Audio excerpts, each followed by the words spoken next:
Hey everybody, it's Jennifer. I actually just wanted to come to you guys today. It's been really interesting. There's been a couple times when I'm doing my prayer and meditation um, that I get impressions of who's visiting, and like I'm really careful to be aware of the energy that I'm connecting with. I'm trying to figure out how to say this without making people afraid or whatever, but there is darkness, there is light. Okay, so we know that. And you guys know that I am also Christian, and so I am very careful about who and how and when and all of those kind of things that I connect. I'm going to try to switch over my internet. I don't know if it's working. I'm going to try this again. Okay. Looks like we're good now. Okay. So what I was saying is I'm very careful whenever I get ready to do, every once in a while what happens is I get a message and it's just like, it is so impressed upon me that I know that I have to take a minute, I have to pray, I have to meditate, and I have to just see what is going on. What is the message? Okay. So I want you guys to just kind of see, how my process works. I thought maybe this, I don't know why, I just feel like I'm supposed to share this today. So that being said, I wanted to show you guys, one of the biggest examples of channeling that I've done, of course, now the lawnmower is going to start. The guy just got here to mow the lawn. One of the biggest channelings I've ever done was the one with Mother Mary and Mary Magdalene. Okay. That's been about almost a year ago, I think, give or take, maybe not quite that long. But that was a very powerful channeling session for me. Okay. Like I'm used to connecting with Jesus and the angels all the time. I'm used to kind of getting people that have passed over here and there, whatever. But usually I'm working with the angelic realm. So usually it's Jesus and the angels. That's kind of like where I'm comfortable and where I connect really easy because it's just something that I'm familiar with. Right. So it's very familiar to me. But when that day that Mother Mary and Mary Magdalene came in, it was so powerful and it was so amazing. And then what happened was a couple months ago, it's been 3 or 4 months ago now, there was a very strong presence, and I'm like, okay, I've got to go sit and just meditate and see what this is. And I was told that it was Melchizedek. And I didn't know what that name meant. And I kind of have been putting it on the back burner because there's been a lot of me that's still a little bit nervous about stepping into, even though I've stepped into the whole Christian psychic thing, right? Like I've already bridged that gap. Like my guides and angels told me, however many years ago that was, what was that, 4 or 5 years ago, you've got to start using Christian psychic. And even though I resisted it, I was like, I am not doing that because people are going to want to hang me. Like literally that was how I felt. And that's really kind of there's still some days where I feel that way. But I knew then that Jesus and the angels were really asking me to use that title for a specific reason. Okay. So when I finally stepped into that Christian psychic, I've had attacks. And every once in a while I still get them, like random, like people that have known me my whole life. And I'm like, are you kidding me? Like, first of all, you know who I am. Second of all, you really think that I'm like, and I don't mean to say this bad, but at this point I've done enough work and I have a close enough deal with Jesus. I've seen demons also. My whole entire life I've seen demons. Okay. This is nothing new to me. They are both valid. The Bible tells us, right? The Bible tells us that there are demons, that the devil's real, and that, like he actually can do things on this planet. So why would we not think that he's real, first of all? And then second of all, why would you only see light if you never see dark? It could be that they're hiding themselves or whatever, but that doesn't even really matter. The biggest thing is now what happens is, especially in light of the Doreen Virtue thing, right? Like somebody the other day messaged me saying, well, I don't know if you've seen the cards. I'm sorry, but the cards are not going to have they're paper. They're made out of paper. They have no power unless you give them power, right? And if you give them the power of darkness, then guess what you're going to get is darkness. And this is not where I thought this video was going, but we're going to go with it. Ouija board is the same thing. It's made out of paper. There's no power in it except for the connotation and why it's made. The intention of what it's made for is what gives us the ability. It's not the paper. It's not the anything like that. It's the intention behind it and the purpose of what it's for. Okay.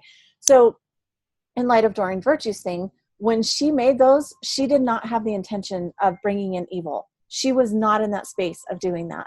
Okay. If you think there's not evil at play right now, you probably better take a step back and look at it again, because I can guarantee that there is. You've got to be, it's just like the news. You can't believe everything they're putting out there. You've got to go deeper. You've got to trust yourself. You've got to go into your own soul, your own body, your own heart, and feel what it feels like. Okay. Now, again, I'm not saying it lightly, but there is light, there is darkness. You don't have to let the darkness have any power over you. All it takes is the name of Jesus, and they have to flee. Like, it says that, and it's true. And I've seen it. Okay. And I do energy work, and I've done clearings. I've done house clearings. I've done all of those kind of things. Okay. So I've removed attachments from people. I've removed demons from property. Like, all of those things are valid and true, but you don't have to be afraid of them. And that's kind of what's happening right now with the way that we're being asked to expand our hearts and expand our minds, right? Like, in the woo-woo world, you would hear it being called the ascension, like waking up, being, into that space of where you're coming to a new understanding. Ascension just means moving up, right? Higher vibration, new information. So what you need to do is get past the fear that's inside of you, because I'll tell you, that's the darkness. That's the best way in, is fear. Because if you're afraid, then you don't really trust that God has your back. You don't really trust that Jesus has you safe. You don't really trust that the angels are protecting you. If you're afraid of that, then you're actually kind of saying the darkness has more power, which isn't true. But the fear of it makes it so. Okay. So again, not where I thought I was going today, but let's roll with it, right? So just so you guys know, Melchizedek has been coming and I guess visiting me. I don't know how you'd want to say it, but I've been in, and I haven't done it as diligently because I know it's next level stuff, and I know I'm still in a little bit of resistance myself, right? So, because it's a little bit, I mean, when you put yourself out there like this, it's a little bit scary. But that being said, if I don't put this message out there, then I don't feel like I'm doing what I'm called to do. Okay. So I'm just going to do it. If you don't like it, if you don't resonate, this is your cue to not watch this channel, not listen to my teaching, because that means it's not for you. That being said, I also don't want the negativity. So if this doesn't resonate with you, go on. You don't need to send anything negative my way. I'm not going to accept that. I'm kind of done with all of that right now. Okay. And now recently, Melchizedek has been the spirit, the consciousness that is coming to me. Okay. I don't get names, you guys. Like, when I do this work, like, and when I've had random messages for people and they're like, well, who is it? And I'm like, I don't know. Like, I don't know. I've never been to where I get names, but I'll tell you what, I know Jesus, and it's very important that you always call him Jesus of Nazareth. You've got to be specific. Okay. So Jesus of Nazareth, I am very familiar with. When Mother Mary and Mary Magdalene came to visit me, they were very clear and very specific on who they were. And when Melchizedek came, it was very interesting to me because I heard the name right away. Like, the very first time that I had any experience with Archangel Metatron, I actually thought he said Megatron. I was like, my brain could not comprehend the name Metatron. So I didn't understand what it was. And it was so interesting to me because Metatron has this very structured, very almost like metallic-y feeling to him whenever he came to visit me. And it's all about numbers and geometry and, all of these weird patterns and symbols. And it just felt very structured and very, like, metallic is the best way that I can explain it. So I don't know if that's why my brain went to Megatron, like from Transformers. But anyway, so it was really interesting to me that when Melchizedek came, there was no question. It was Melchizedek, and basically I feel like he's a master and a teacher, and that he said something to me with the effect of the high order of Melchizedek. Okay. Now, that being said, because of the way that I like to do things, I always go to the Bible. This is my old Bible that I've had since I was 7. It's beat up. It was in a car accident with me when I was God, it's been 16 years ago. I was in a car wreck, and I kid you not, this Bible was floating in a puddle of water. So there's a little bit of like water damage, but the Bible itself is not damaged at all. So, yeah, I got this. Oh, sorry, for my 8th birthday. I just looked on the inside. It says for my 8th birthday. So anyway, my 8th birthday, I got that. Then, for those of you that have known me for a long time, it's funny because the ladies that I went to church with used to make fun of me because I usually brought 3 Bibles with me, because I like to always look, and I have highlighters that are coming out of my Bible. I have a pencil. It's in a case because my Bible literally is falling apart. And this one is actually the New King James, and it's a study Bible because I like to actually look and see. So when Melchizedek came to me, I wanted to be sure that again, I'm working with the light. Now I knew somehow that I knew the name, and I could tell there was a reverence. There was a reverence about it. There was an importance to it that I can't even explain. It's just incredible to me. Like, it's incredible to me that whenever he came, the power that I felt, the dignity that I felt, the righteousness that I felt, the reverence that I felt, all of that was there. Okay. Now, when I do what I do, like I was like, okay, well, let's find out where Melchizedek shows up, right? Because I just inherently somehow I knew. And so I started looking it up, and I found he's not mentioned very many times. Genesis 14:18, Psalms 110:4, and then there's a few places in Hebrews. So, so what's interesting about this to me is that years back, this has probably been at least 3 or 4 years ago, I had a reading done, an energy work clearing done. And God, I can't even remember his name now, but I know he does energy clearing on Michael Beckwith. I'll have to look up his name and give credit where it's due, but I got a reading from him. And he always works in tandem with another person. And it was amazing. It was an awesome reading, and it was an energy work type clearing. And I remember the thing that has stuck with me the most out of that entire session was ancient wisdom beyond our understanding. And that struck me like, I can't even explain, like nothing out of the entire reading. Those are the words that stick with me more than anything. And I've never forgotten them. And it was like an instant recognition, and an instant connection. Like I just somehow knew that I knew what that meant, but I knew it wasn't time yet to understand what it meant. But now Melchizedek is coming to me, and somehow when this happened a little while ago, I just knew that has something to do with Melchizedek coming to me now and starting to, have communication with me. So whatever this is tied into the high order of Melchizedek. It's ancient wisdom, and it's wisdom beyond our understanding. So that being said, I went in and I looked, and I'm like, okay, what can I find here? So in the old New King James version that I have, I looked up Melchizedek, and now I got to find it again. Okay. It says, a worshiper of the supreme God, whom as a priest and king of Salem or Jerusalem, Abraham gave tithes. So Abraham gave him tithes. And in Hebrews 7, he is shown to be a type of Christ. Okay.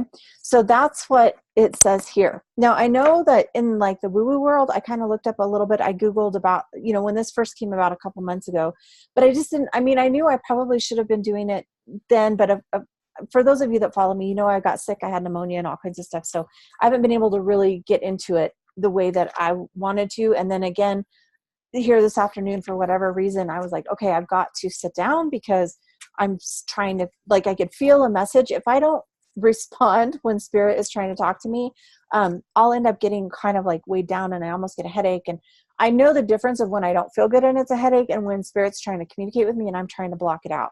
So I finally gave in and said, you know what, let me do this. So then I always, like I said, I like to cross-reference in different Bibles, and I had this page marked, and now I lost it when I moved the book. So what I like to do is look and see, okay, what does it say? Like, what is the information about it?